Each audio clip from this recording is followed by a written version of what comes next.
Greetings. My name is Onyx Sol Bianco. This is WayFarer, WayShower. I'm glad you found your way here. Here is currently in the middle of Mount Shasta Trinity National Forest off of Sandflat Road.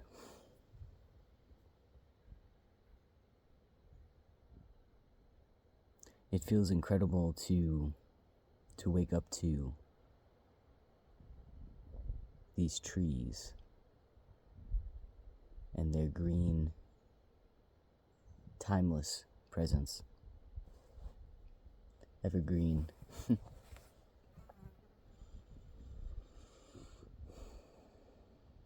So, there was a drum circle last night for the full moon.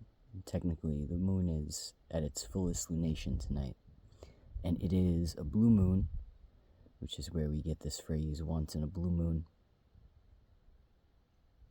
And we use this when we're talking about something extraordinarily out of the ordinary, a little redundant perhaps, occurring. A blue moon is actually when we have the moon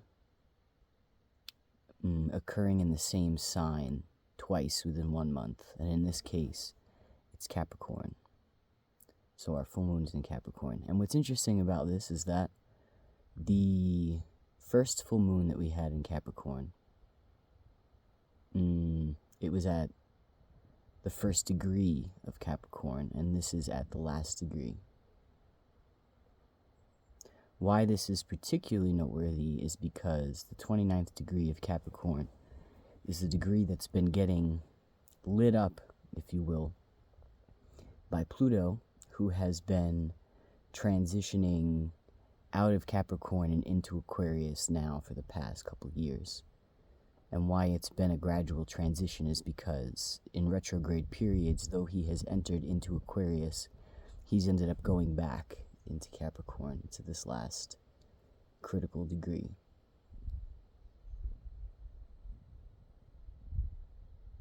And really it's to reflect a bit more on Pluto and my experience in Pluto's cave that I've felt inspired to press record anyway.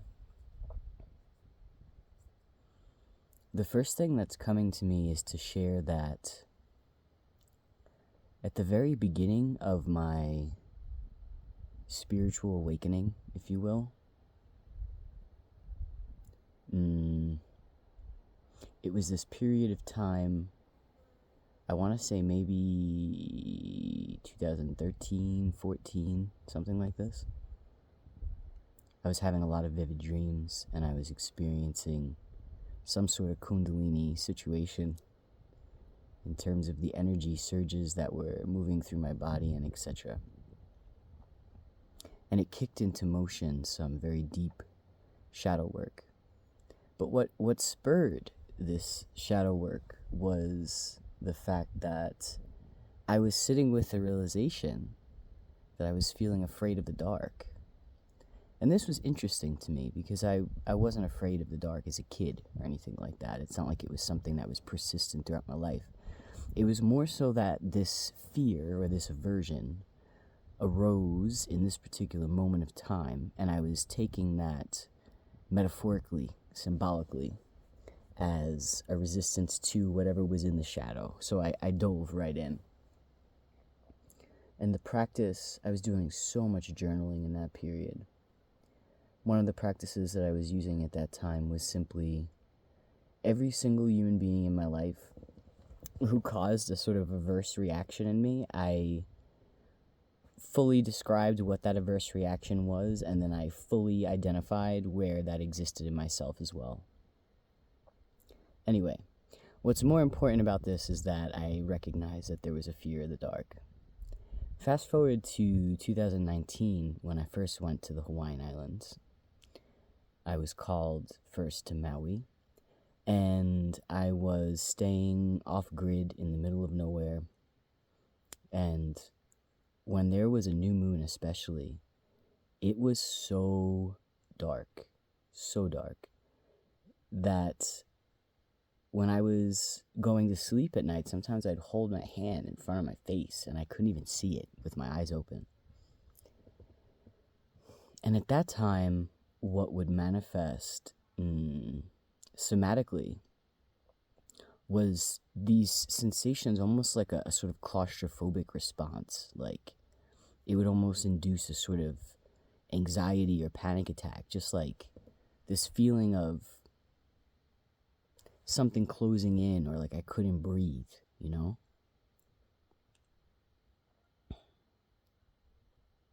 But I recognize the fear, what the fear actually was more to do with, in the absence of any distinction, in the absence of clearly defined edges, in the absence of awareness of space,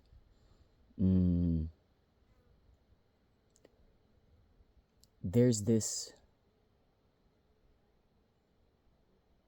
it's like a ceasing to be that occurs. It's almost like I don't know where I begin and everything else, and I end and where everything else begins, and like it becomes this overwhelming experience of boundarylessness. Very Piscean. Ultimately very 12th house, very direct experience of the divine. In other words, it's to be in the void, and the experience of being in the void is the free fall. And the free fall is inherently disorienting. So it was actually that disorientation that I was experiencing this adverse reaction to. Which is why my journey has led me in the direction of orientation and direction. This has played itself out in terms of the astrology readings that I have created, in that when I was still going by Sol, S-O-L, what I was most focused on was inner radiance, so it was about shining the light. As I've been embodying Onyx, it's become about the inner compass, and I have been mapping onto the astrology, the compass itself,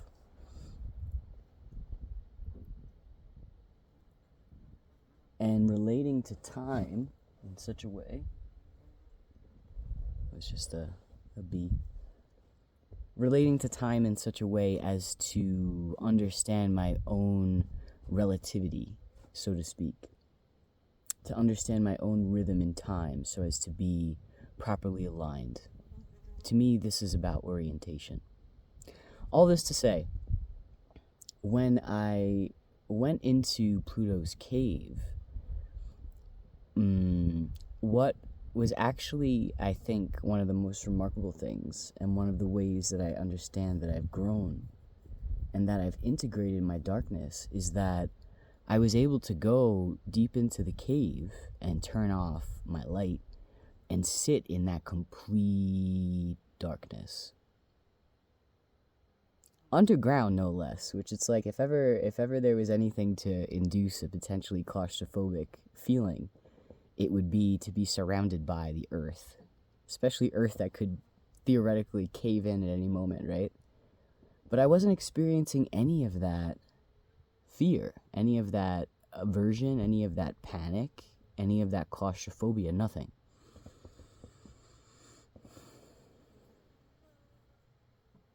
And that's how I know, I've come to understand, right? Pluto is the Lord of darkness. What it means to integrate Pluto is to become one with the darkness, to the point where it's possible to be with and in the dark, in the complete unknown, without freaking out. And this is very applicable to everyday life as well, in the sense that at the moment, the trajectory of my life has led me to a place where I'm in acceptance of taking each step as it comes. One step and then the next. Embracing essentially the unknown. There's a lot that's unknown. There's so much that's unknown. But being okay with that, not freaking out and seeking to control it or force a particular outcome. And in fact, one of the ways in which I felt intuitively inspired to play with this idea, in part inspired by my friends, the bats, was when I was last on the Hawaiian Islands at the beginning of this year, the Big Island.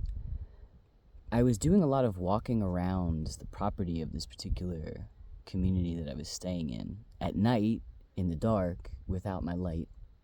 Barefoot too. This is important because there's a lot of information that we receive through our feet.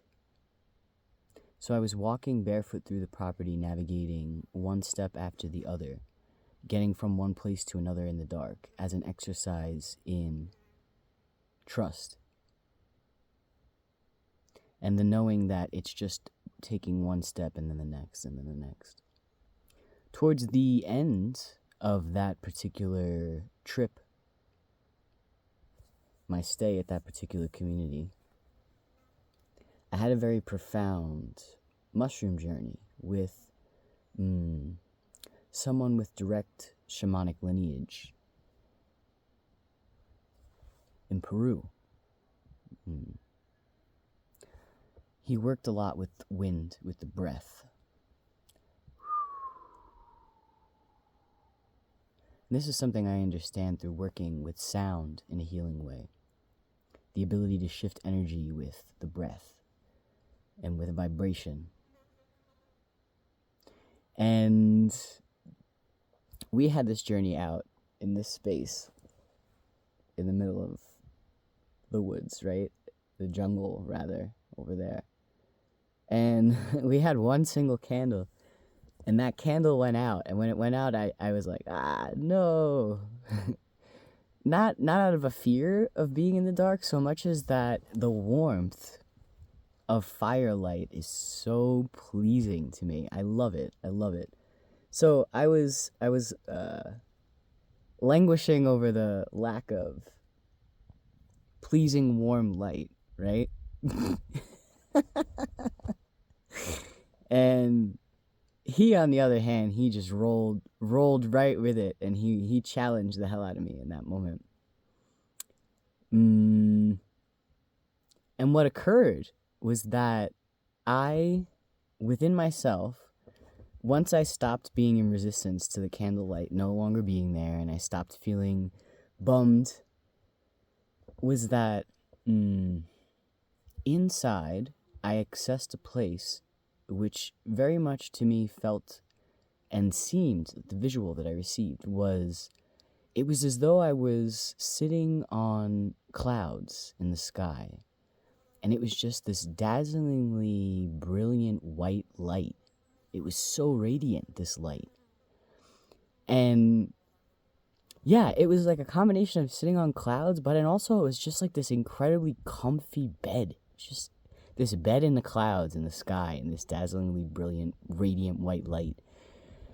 And it was so bright, and it just felt so good, and I could feel the degree to which I was illuminated from the inside out by virtue of having come in contact with this place. And immediately I relaxed. I relaxed into the dark, and I didn't need any light. I didn't need it. And it was very...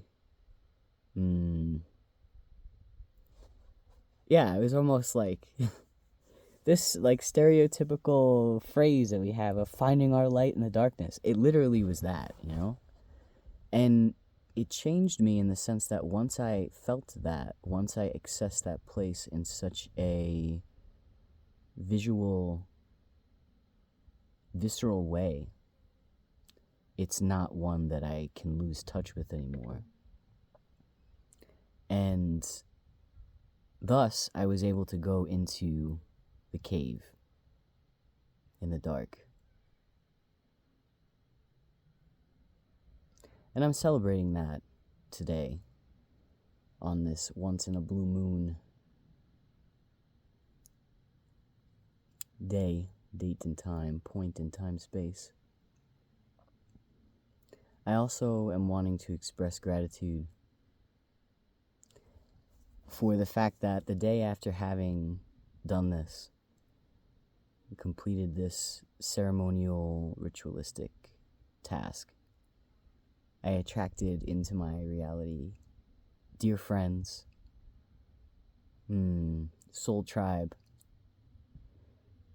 food that nourishes the body and soul. I'm feeling really grateful at the immediate shift in my reality that I've experienced.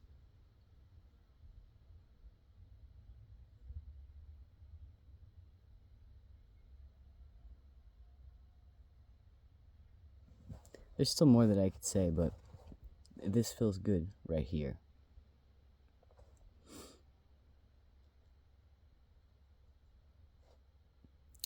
I wonder how those of you who will tune in, how it is that you'll spend your once in a blue moon. I've got a really good feeling about it. I'm glad you found your way here. Wherever you're going, may the way be clear. Take care.